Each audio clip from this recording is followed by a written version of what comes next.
remember going to school and often wondering what it would be like to live in another country. But then again, I wouldn't know the language, and I wouldn't know where I'd live, and that could all be quite daunting. Now, you see on our university campuses the wide variety of students that come from all over the world.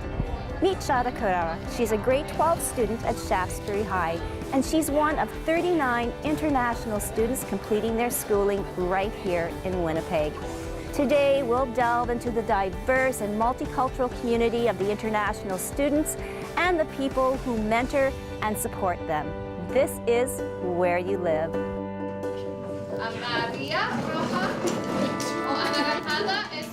This is not your typical Spanish class, but it's clear the students are learning the language while having some fun.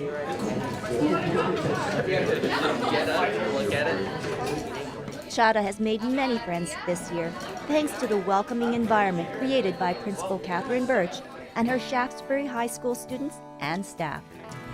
Having now 39 students here at Shaftesbury from all over the world, how has that made an impact on the students here and staff? I think it's that whole idea of perspectives, right? And someone very wise once told me, Catherine, if we want to change the world, talk with someone who thinks differently and experience different things. And I think that's the gift of our international students, and really all students, that as they are so diverse and they bring their perspectives and we get to learn from each other. And every day I see that exchange happening between students and students, adult and students, adult and adult. And that's just, this is what we want to see. What kind of adjustment did you have to make? Because not only, having a new home, but also going into a new school, learning the language, learning the subjects. I mean, what were some of the difficult moments that you can now look back on? Difficult moments, for sure, the new language, because when I went here, my English was really, really bad. Like, for me to talk was really difficult. Understand was pretty good, but talk was a problem, a big problem. So I had to start just to talk and don't care about mistakes or something like that. Just try. And I don't know, another problem was the new school, because for me, I don't know, it was kind of difficult to start to make new friends that, I don't know, they're different, because actually they're really different. And I don't know, the big problem was the language, and sometimes I was missing my family so much.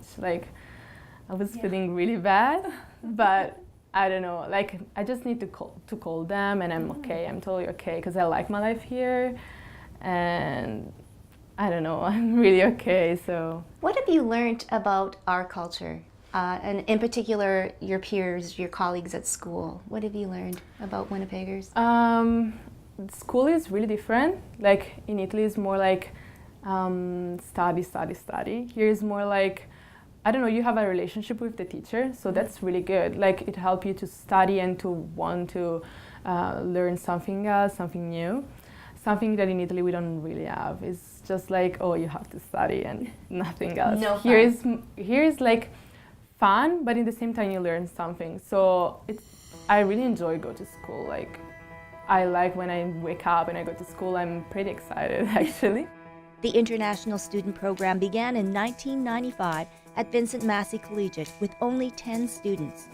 Now there are 228 in the program from 18 different countries attending 16 schools in our city.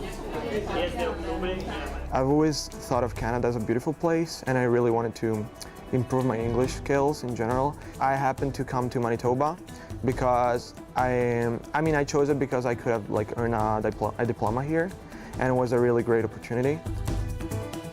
The program searches for students around the world, and to date, the majority come from Italy, China, and Vietnam. We have to find the students. Winnipeg is not well known in the international market, so we have a variety of opportunities to go out and recruit students. Some are operated by the Government of Canada. They have international fairs where they're like trade shows. So instead of selling computers or cars, we go out and sell Canadian education. And we have to sell Canada first, then we have to sell Winnipeg, and then we have to sell Pembina Trails. And that can be a challenge. We call it the MTV, and once people get their head around Canada, they think of the MTV, which is Montreal, Toronto, Vancouver. So we have to educate a lot of our people around the world that there's places outside of those three cities, that Winnipeg is a great city to come to enjoy international education experience. I love this experience. I'm enjoying every moment of it. I really love it. I have the opportunity to do so many new stuff, meet new people, everything, new places, new culture, new language. I'm learning English, like I'm becoming more and more proud of my English and my relationships here. I love this experience. I don't know, I'm living, like, I think this is the best 5 months of my life, and I'm enjoying every single moment of it. My students are here because they have opportunity to take courses that they wouldn't otherwise have a chance to take. We are looking forward to welcoming an international student from Japan in the coming school year to take our Hockey Skills Academy course. And it's just boggles their mind when I told the teachers, like, is someone coming from Japan to learn how to play hockey with you? How amazing it is. So it's very, very diverse and very dynamic in how we structure our classes for our students. How will, at a continued growth of international students, how will that fit into the picture in the bigger scheme of education? Well, I think it's the goal of it for all of us to think of this world in a global sense, right? To see that is one world, is one population, is one of us. And so it's just that whole idea of that is natural. It's natural to exist in a space and in a school where you just see all the different cultures, different practices, and different opinions and perceptions. And I think that is the gist of education, is to see that, to see ourselves all as global citizens. I was talking to my friend yesterday and I said, Winnipeg is like a family. So when you're here, you say, oh my God, it's a bit boring sometimes, but when you come back to your own country, you will say, I miss Winnipeg so much. So that's really nice. I will bring with me probably Winnipeg and the people I met here. And the Montreal School Division has one of the largest groups of ISP students in central Canada, and an important component is the Homestay program. There is a list of requirements and background checks to complete before potential homestay parents can welcome an international student into their home. And it's interesting now because society and culture has changed. A long time ago, and I would date myself, 60s, 70s, the average home was mom, father, sister, brother, maybe a pet, and that was the ideal model of a family. Has the international student program, Homestay, kind of evolved too as well? Absolutely, yeah. And that's a very important part, that because some people might be watching and saying, oh, I'd like to be a homestay family, but I'm not Mr. and Mrs. Jones with 2 children and a dog.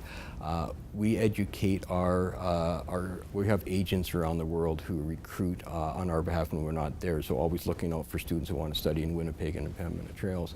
And part of our training of our agents is to educate them what a typical Canadian homestay is and is not. And it's not Mr. and Mrs. Jones with the 2 dog, or the dog and the 2 children. It's a single mom, it's a single dad. There's all kinds of opportunities. So if somebody's out there interested in being a homestay, don't say, no, I don't think I can do it, because no, give us a call. We can certainly consider anybody. Coming up, we take an inside look at home life for international students.